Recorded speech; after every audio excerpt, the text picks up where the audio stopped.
प्रिय दोस्तों, नमस्कार। भारत रत्न प्राप्त डॉ एपीजे अब्दुल कलाम का मोटिवेशन सुनेंगे। इतिहास लिखने के लिए कलम नहीं, हौसलों और मेहनत की जरूरत होती है।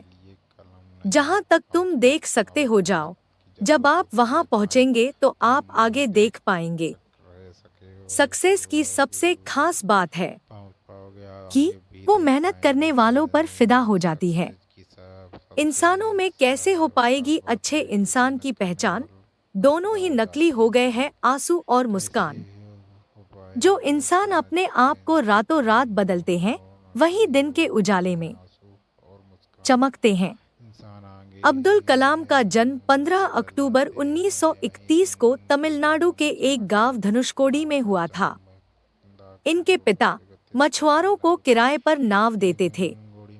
कलाम ने अपनी पढ़ाई के लिए धन की पूर्ति हेतु अखबार बेचने का कार्य भी किया। डॉ कलाम ने जीवन में अनेक चुनौतियों का सामना किया। उनका जीवन सदा संघर्षशील रहने वाले एक ऐसे व्यक्ति की कहानी है जिसने कभी हार नहीं मानी तथा देशहित में अपना सर्वस्व न्योछावर करते हुए सदा उत्कृष्टता के पथ पर चलते रहे। 71 वर्ष की आयु में भी वे अथक परिश्रम करते हुए भारत को सुपर पावर बनाने की ओर प्रयासरत थे। भारत रत्न डॉ अब्दुल कलाम भारत के 11वें राष्ट्रपति बने। वे भारत रत्न से सम्मानित होने वाले तीसरे राष्ट्रपति हैं।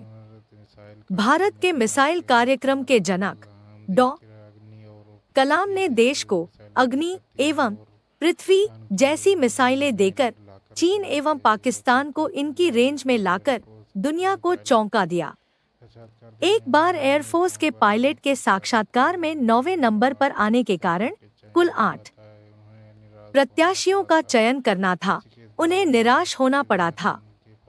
वे ऋषिकेश बाबा शिवानंद के पास चले गए एवं अपनी व्यथा उन्हें सुनाई। बाबा ने उन्हें कहा, बाबा शिवानंद का कहने था कि असफलता से निराश होने की आवश्यकता नहीं। यह असफलता आपकी दूसरी सफलताओं के द्वार खोल सकती है। तुम्हें जीवन में कहाँ पहुँचना है, इसका पता नहीं। आप कर्म करो, ईश्वर पर विश्वास करो। डॉ कलाम का जीवन हर उस नवयुवक के लिए आदर्श प्रेरणा स्रोत है जो अपने जीवन में एक असफलता मिलने पर ही निराश हो जाते हैं। डॉ कलाम ने अपने सारे जीवन में निस्वार्थ सेवा कार्य किया। उनका राष्ट्र प्रेम और उनका देशभक्ति का जज्बा हर भारतीय के लिए सबक एवं प्रेरणा का पुंज है और हमेशा रहेगा। डॉ कलाम ने अपने सारे जीवन में निस्वार्थ सेवा कार्य किया। आपको एक कहानी के माध्यम से निस्वार्थ सेवा की एक इंसान की कहानी सुनाता हूँ। एक समय की बात है दोस्तों, एक गरीब किसान का बेटा था जिसका नाम राम था। राम एक दयालु और अच्छा लड़का था। वह हमेशा दूसरों की मदद करने के लिए तैयार रहता था।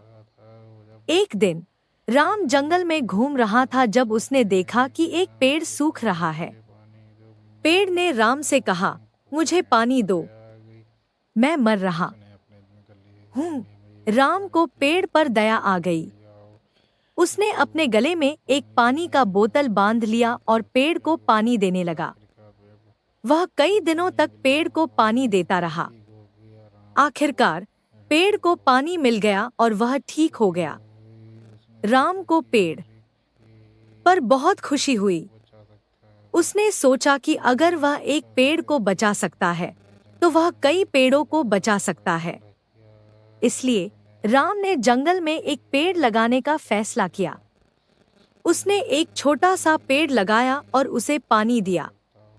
राम उस जंगल में हर दिन पेड़ की देखभाल करता और उसे पानी दिया करता। उसे खाद दी और उस पेड़ को कीटों से बचाया।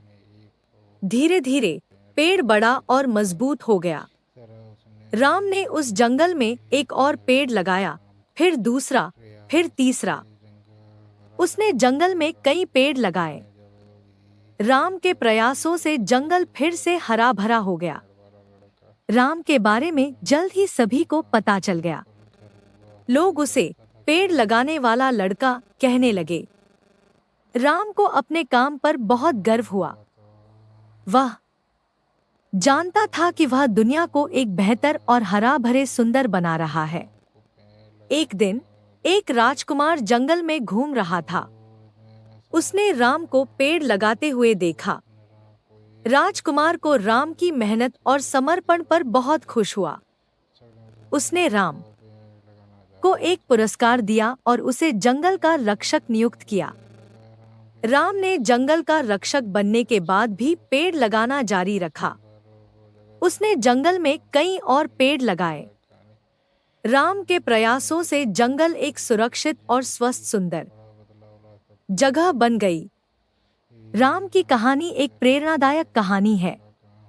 यह हमें सिखाती है कि छोटी छोटी चीजें भी बड़ा बदलाव ला सकती हैं।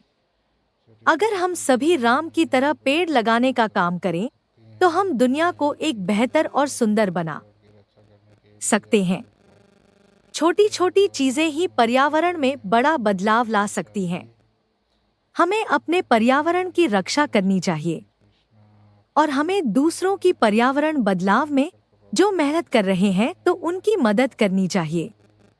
जय श्री कृष्ण। आप सब लोगों पर ईश्वर कृपा बनाए रखे और आप लोग की सारी मनोकामनाएं पूर्ण हो।